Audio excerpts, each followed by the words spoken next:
लेकिन हमारे समाज के लोग जागने का नाम नहीं ले रहे हैं। फिर भी हमें लोगों को जगाना नहीं छोड़ना है। लेकिन मैंने जो एक समाज में एक चीज देखी है कि देखिए, मिशन तभी बचेगा जब मिशनरी लोग बचे रहेंगे।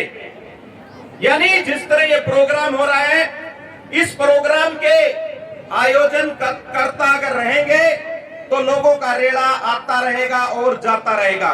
लेकिन आयोजन करता अगर खत्म हो गए, यानी हमारे बीच में से अगर मिशनरी साथी खत्म हो गए, तो हमारा मिशन लंबे समय तक नहीं चलेगा। देखिए, मैं जिस भी स्टेज पर जाता हूं, मैं एक छोटा सा उदाहरण देता हूं। देखिए, हमारे बहुत सारे महापुरुष हुए हैं। बाबा साहेब भीमराव अम्बेडकर जी, मान्यवर साहब काशीराम, ज्योतिबा फूले, माता सावित्रीबाई फूले, नारायणा गुरु, छत्रपति साहू जी महाराज। हर एक महापुरुष ने हमें जीने का रास्ता सिखाया है। उन्हीं की शिक्षाओं को ध्यान में रखते हुए बाबा साहब अम्बेडकर जी ने सभी महापुरुषों का निचोड़ अपनी किताबों में लिख दिया है। संविधान के माध्यम से हमें अधिकार दिए हैं। लेकिन बाबा साहब अम्बेडकर जी जो अधिकार देकर गए थे, उनको हम बचा नहीं पा रहे हैं। मैं अभी कल ही मेरी ड्यूटी रोहतक मेडिकल कॉलेज में स्क्रूटनी में लगी हुई थी। यानी अभी असिस्टेंट प्रोफेसर लगने हैं, उसमें कागजों की जांच करने के लिए मेरी ड्यूटी लगी हुई थी।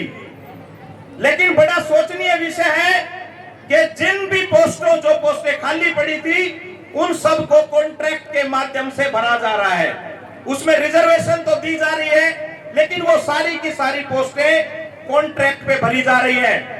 और उसी पॉलिसी में यह भी लिखा हुआ है कि अगर अनुसूचित जाति या पिछड़ा वर्ग का कोई भी कैंडिडेट नहीं मिलता है, तो उसको जनरल कैटेगरी से भर दिया जाए। पॉलिसी में लिख रखा है। सरकार में बैठे हैं लोग, वो कैसे पॉलिसी बना सकते हैं? बड़ा सोचनीय विषय है कि जहां इस तरह की बातें हो रही हैं। मेरे साथ मेरे दो दोस्त खड़े थे, वही दोस्त खड़े होकर बात कर रहे थे कि डॉक्टर गुलशन, आपके बच्चों को आरक्षण क्यों मिलना चाहिए?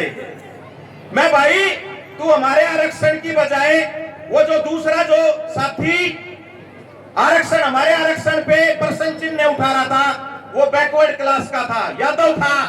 मैंने कहा भाई, हमारे बारे में ज्यादा चिंता मत करे।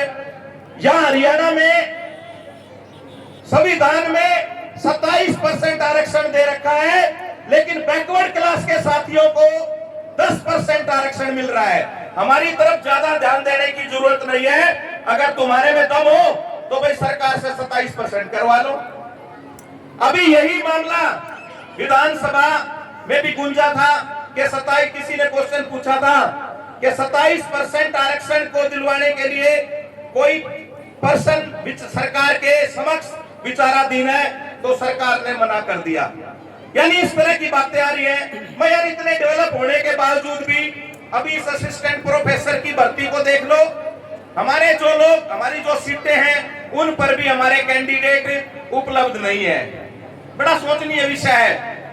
ऐसा क्यों हो रहा है? जल्दी नहीं कर सकता, 2 मिनट बस, ठीक है बस। मैंने पहले बोला था कि थोड़ा सा, पता क्या होता है कि थोड़ा सा 5-1 मिनट में कर लें, ठीक है? क्योंकि समाज की बातें करने के लिए वही मैं ड्यूटी पे तो बैठा ही रहता हूँ, वहीं पे लोग मिल सकते हैं। आप रोहतक से आए हैं, थोड़ा 5-1 मिनट, यानी इस तरह है ना कि भाई कोई बात तो करने के लिए आए, नहीं तो फिर ठीक है भाई, ड्यूटी पे बैठे रहते हैं, हमें वहीं पे मिल लिया करो आप हमसे आके। तो मेरा मानना यह है, देखिए हमारे समाज में 2 तरह के लोग हैं। हमारे समाज में 2 तरह के लोग हैं। एक तो है ये 1.5% लोग, और एक है 98.5% लोग। देखिए मेरी बात थोड़ा ध्यान से सुनने योग्य है। ये बड़ा रिसर्च करके साहब काशीराम, बाबा साहब अम्बेडकर, जी की बुकों को पढ़ के, एक फार्मूला है, मेरा खुद का बनाया हुआ नहीं है, लेकिन किताबों में लिख रखा है, जो हमारे मिशन की असली जान है, जो साहब काशीराम जी ने फार्मूला अपनाया था। देखिए हमारे समाज में दो तरह के लोग हैं, एक तो है 1.5% लोग। इस 1.5% में कौन आता है? नौकरी वाले लोग, रिटायर्ड नौकरी वाले लोग, प्राइवेट जॉब वाले लोग और प्राइवेट बिजनेस वाले लोग। इसमें हमने उन लोगों को रखा है जो कम से कम 25-30 हजार रुपए से ज्यादा हर महीने कमाते हैं। मेरी बात समझ पा रहे हो जो मैं समझाना चाह रहा हूं? 25-30 हजार रुपए से ज्यादा कमाते हैं। ये जो 25-30 हजार रुपए कमाते हैं, ये समाज के बारे में थोड़ा बहुत सोच सकते हैं। अब आ जाओ इस 98.5%, 98.5% पे। ये ऐसे लोग हैं जो दिहाड़ी मजदूरी करते हैं, कोई नाई की दुकान खोल रहा है, कोई जूते गांठ रहा है, कोई जमींदारों के 4 किले लेकर उस पे फसल बोकर अपना गुजर बसर कर रहा है, कोई छोटी मोटी दुकान कर रहा है। अब ये जो 98.5% लोग हैं, ये क्रांति नहीं कर सकते, लेकिन ये क्रांति की शुरुआत कर सकते हैं। आपने गांव में देखा होगा, बाबा साहब अंबेडकर जी की मूर्तियां तोड़ देते हैं, लोग खड़े हो जाते हैं कि इस मूर्ति को दोबारा लगाओ, लेकिन 10 दिन 15 दिन का धरना देके वो लोग शांत बैठ जाते हैं। क्यों? क्योंकि उनके पास पैसे की कमी है।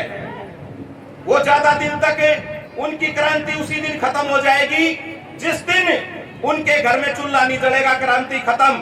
जिस दिन उनके बच्चे की स्कूल की फीस नहीं जाएगी, क्रांति खत्म।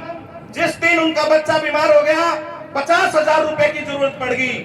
मैं तो पीजीआई में बैठा हूं, रोज आते हैं, डॉक्टर साहब हमारे बच्चे को वेंटिलेटर नहीं मिल रहा, क्या करें? मैं भाई पीजीआई में इतने वेंटिलेटर है नहीं। बोले डॉक्टर साहब प्राइवेट में ले जाते हैं, लाखों का खर्चा आता है, हमारे पास इतने पैसे नहीं है। तो मैं यार मैं भी क्या कर सकता हूँ, सारे वेंटिलेटर भरे हुए हैं। अब या तो बस अगर तेरे से पैसे की, अगर कहीं से पैसे अरेंज हो जाए, इसको पैसे कोई नहीं देगा। क्यों नहीं देगा? क्योंकि सबको पता है कि इसके पास पैसे नहीं है। लेकिन अब इस 1.5% पे आ जाओ। इस 1.5% में हमने उन लोगों को रखा है, डॉक्टर है, इंजीनियर है, मास्टर है, दुनिया भर के लोग नौकरी में हैं, लेकिन फिर भी ये लोग अपना अधिकार नहीं बचा पा रहे हैं। सारी सीटें कॉन्ट्रैक्ट पे होती जा रही हैं, सारा का सारा कौशल विकास निगम पे होता जा रहा है, लेकिन हमारे लोगों की कान पर जूं तक नहीं रहती है, जूं तक। लोग कहते हैं नौकरियां, अरे नौकरियां जब सब कुछ कॉन्ट्रैक्ट पे चला जाएगा तो हम करेंगे क्या? हमारे बच्चे क्या करेंगे? इस पढ़ाई की क्या वैल्यू रहेगी? ये जो 1.5% जो लोग हैं, इनको सोचना पड़ेगा। ये जो हमारे नौकरी में लोग बैठे हैं, देखिए साहब काशीराम जी ने क्या किया था। साहब काशीराम जी ने बम से बनाई थी, उन्होंने इस 1.5% को जगाया था और इस 98.5% की मदद लेकर हमारे जो अधिकार थे उनको कुछ समय के लिए बचा लिया था। हमें इन दोनों बाजुओं को इकट्ठा करना पड़ेगा। जब तक इन दोनों बाजुओं को इकट्ठा नहीं करेंगे, हमारा कुछ भी होने वाला नहीं है। ये मैं पूरा देख रहा हूं। ये जो लोग अभी बड़े बड़े, एक बात देखो, डॉक्टरों की पोस्टें कॉन्ट्रैक्ट पे हैं, 1,20,000 रुपए मिलेंगे डॉक्टरों को। तो डॉक्टरों को 1,20,000 रुपए मिलेंगे, तो आप नीचे वालों को देख लो, क्योंकि ये डॉक्टर भी कॉन्ट्रैक्ट पे चले गए हैं। हमें अपने अधिकारों को बचाने के लिए बाबा साहब अंबेडकर ने संविधान लिख रखा है। क्या हम बचा पा रहे हैं? हम कुछ नहीं कर पा रहे हैं। देखिए बाबा साहब अंबेडकर जी ने कहा था, मेरी जय जयकार करने की बजाय जिंदगी में जो महत्वपूर्ण कार्य है उनकी प्राप्ति के लिए जान की बाजी लगा दो, जान की बाजी लगा दो। अरे मैं तो 5 साल 2 महीने मेवात में रह के आया हूँ। सरकार ने रोहतक के डॉक्टर की 5 साल 2 महीने मेवात में बदली करी। मैं किसी पॉलिटिशियन के पास नहीं गया, पढ़ा लिखा आदमी हूँ। बाबा साहब अंबेडकर का अगर संविधान बचाना है, हमें सबको एकजुट होना पड़ेगा, ईंट से ईंट बजानी पड़ेगी, तभी हमें कुछ मिलेगा। नहीं तो भाई ठीक है, केवल गाने से या प्रोग्राम करने से हमारा भला होने वाला नहीं है। ये जो इस तरह के प्रोग्राम है, इन प्रोग्रामों के माध्यम से हमें समाज को यह बताना है कि समाज में हो क्या रहा है। अरे सारी पोस्टें कॉन्ट्रैक्ट पे होने लग रही है और हम लोग कुछ नहीं कर पा रहे हैं। ऐसा नहीं है कि हमने कुछ करा नहीं, लेकिन हम जब लोगों के दरवाजों पर जाते हैं कि साल में 1000 रुपए तो दे दिया करो, ये 1000 रुपए भी नहीं देना चाहते। डॉक्टर साहब कुछ नहीं होना, कुछ नहीं होना। अरे मेरी तनख्वाह 4.25 लाख रुपए है, हमें समाज के बीच में घूमने की क्या जरूरत है? हमारा भी और हमारे बच्चों का भी कैरियर सुरक्षित है, लेकिन समाज का दर्द है। बाबा साहब अम्बेडकर जी का संविधान बचाना है, इसीलिए आप लोगों के बीच में आते हैं। तो जैसा हमारे साथियों ने कहा कि भाई मैंने तो, मेरे पास फोन आया था। देखिए मैं प्रोग्रामों में जाता नहीं हूं, मैंने बंद कर दिया थोड़े दिन से, क्योंकि पता है क्या है, समय कीमती है। साल में 25 छुट्टी मिलती है, इतनी दूर से उठ के आते हैं। पहले कह देता हूं